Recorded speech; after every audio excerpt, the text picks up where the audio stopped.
The Sinister Secret of the Haunted Doll. You ever heard those stories about haunted dolls?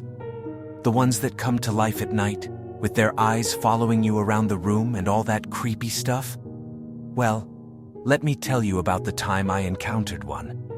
I know it sounds like a bunch of baloney, but trust me, this is as real as it gets. It all started when my aunt sent me a package. She's always been a bit eccentric, collecting odd trinkets and whatnot. Inside the package was a doll, an old-fashioned thing with porcelain skin and a faded blue dress. It had those glassy eyes that seemed to pierce right through you. I didn't think much of it at first, just another one of my aunt's weird gifts. That night, I left the doll on the dresser and went to bed. I couldn't shake the feeling that those eyes were still watching me, even in the darkness. But I brushed it off as my imagination playing tricks on me. Until I woke up at 3 a.m., I sat up, my heart racing for no apparent reason. That's when I saw it. The doll was sitting at the foot of my bed, its head turned towards me. I thought I was dreaming, so I rubbed my eyes and blinked a few times.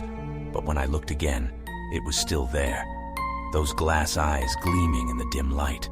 I mustered up some courage and reached for the light switch.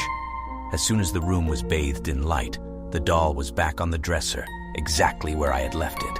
I laughed nervously, chalking it up to a groggy mind and a vivid imagination. But sleep didn't come easy that night. The next day, I decided to put the doll away. I placed it in a shoebox and stashed it in the back of my closet. It felt silly, but I couldn't shake off the unease that had settled in me. That night, I double-checked the closet before getting into bed. Everything seemed fine, and I drifted off into a restless sleep. Around midnight, I woke up to a soft rustling sound.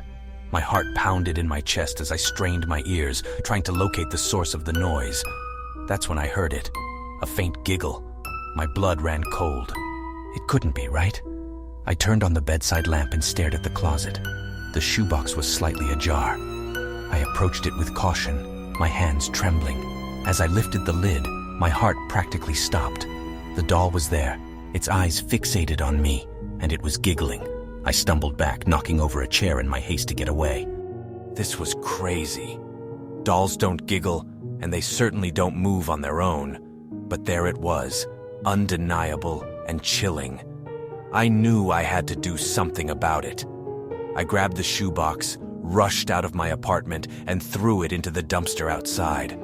I felt a wave of relief wash over me as I watched the lid close with a satisfying thud. For a few days, things seemed normal again. I thought maybe I had finally shaken off that eerie feeling. But then, the nightmares began. Horrific visions of the doll coming to life, crawling up my bed and whispering things I couldn't understand. I woke up drenched in sweat, my heart racing. Desperation led me to research online. I read about haunted objects, cursed dolls, and the like. There were stories eerily similar to mine, people tormented by seemingly innocuous dolls that held a sinister secret. It was like a nightmare come true. I sought out a paranormal expert who specialized in cleansing haunted objects. The ritual was intense, involving incantations and holy water. I watched as the doll was doused in water and salt, its porcelain face contorting in ways that made my skin crawl. When it was finally over, I felt a weight lift from my shoulders. Things slowly returned to normal after that. The nightmares stopped and the feeling of being watched dissipated. I never found out where my aunt had gotten that doll or why it seemed to have it out for me. All I knew was that I was glad to be rid of it.